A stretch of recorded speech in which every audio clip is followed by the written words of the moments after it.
శ్రీకాకుళం జిల్లా జగన్మోహన్ రెడ్డి గారి గత 5 ఏళ్ల పాలనలో జిల్లాకి చేసింది ఏమీ లేదు, చెప్పుకోవటానికి ఒక్కటి కూడా లేదు. కానీ చంద్రబాబు గారి పాలనలో ఆయన ఎన్నో చేస్తున్నారు శ్రీకాకుళం జిల్లాకి. అవునండి. ఇప్పుడు జగన్మోహన్ రెడ్డి చేసింది ఒక్కటి కూడా లేకుండా ఆయన ఎలా 175కి 175 సీట్లు అడుగుతారు? ఒకటి, జగన్మోహన్ రెడ్డి గారిని సూటిగా అడగదలుచుకున్నాం. మీరు 5 ఏళ్లలో శ్రీకాకుళం జిల్లాలో ఒక ప్రాజెక్టు కంప్లీట్ చేయలేదు, ఏమీ చేయలేదు. ఇంకా ఏం చేశారంటే శ్రీకాకుళం జిల్లాకు సంబంధించిన బీసీ నాయకులపైన కేసులు పెట్టారు. గతంలో శ్రీకాకుళం ప్రజలారా తెలుగుదేశం పార్టీ ఏం చేసిందో ఒక్కసారి గుర్తు చేసుకున్నాం. మన జిల్లాలో వంశధార ప్రాజెక్టు కావచ్చు, తోటపల్లి ప్రాజెక్టు కావచ్చు, అదేవిధంగా హీరామండలం జలాశయం కావచ్చు, ఇవన్నీ తెలుగుదేశం పార్టీ పూర్తి చేసింది. ఇవే కాకుండా 180 కోట్లతో బొత్తు ఎత్తిపోతల పథకం స్టార్ట్ చేసింది తెలుగుదేశం పార్టీ.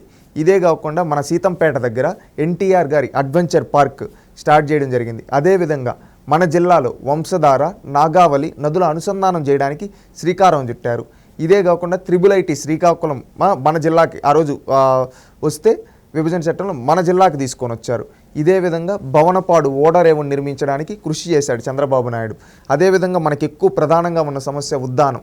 అలాంటి ఉద్దానం సమస్యకు ఊరటం కలిగిస్తూ 62 డయాలసిస్ కేంద్రాలు ఏర్పాటు చేసింది తెలుగుదేశం పార్టీ. అదేవిధంగా కిడ్నీ రోగులకు ప్రతి నెల పింఛను మొదలుపెట్టింది తెలుగుదేశం పార్టీ. ఇవి మాత్రమే కాకుండా శ్రీకాకుళం జిల్లాలో సీసీ రోడ్లు కావచ్చు, ఎల్ఈడి బల్బులు కావచ్చు, తితిలీ లాంటి తుఫాన్లు వచ్చినప్పుడు కూడా మన జిల్లాను ఆదుకున్నారు. ఏ విధంగా అంటే ఆ రోజు తితిలీ తుఫాన్ వచ్చినప్పుడు జగన్మోహన్ రెడ్డి ఎక్కడికి వెళ్ళాడు? పక్క రాష్ట్రంలో సినిమాలు చూస్తూ ఉంటే ఆ రోజు మనకు అండగా లోకేష్ గారు కావచ్చు, చంద్రబాబు నాయుడు గారు అండగా నిలబడి మనకు ఒక భరోసాగా నిలబడి మన జిల్లాలో బడుగు బలహీన వర్గాలకు ప్రాతినిధ్యం వహించే నాయకులకి నాయకత్వం అందించారు. ఎర్రం నాయుడు గారు కావచ్చు, ఈరోజు రామ్మోహన్ నాయుడు గారు కావచ్చు, అచ్చెం నాయుడు గారు కావచ్చు, ఇలాంటి వాళ్ళను ప్రోత్సహించారు తెలుగుదేశం పార్టీ.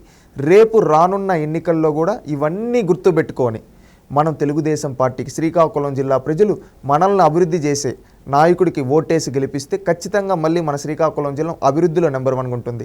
ఈరోజు వైసీపీ పాలనలో తమ్మినేని సీతారాం లాంటి బూతులు మాట్లాడేవాళ్ళు, అదేవిధంగా దువ్వాడ శ్రీనివాసు, అదేవిధంగా ధర్మాన ప్రసాదరావు, కృష్ణదాసు ఇలాంటి వాళ్ళతో జిల్లా మొత్తాన్ని భ్రష్టు పట్టించేసి ఎక్కడ చూసినా భూ కబ్జాలతో జిల్లా మొత్తాన్ని పాడు చేశారు.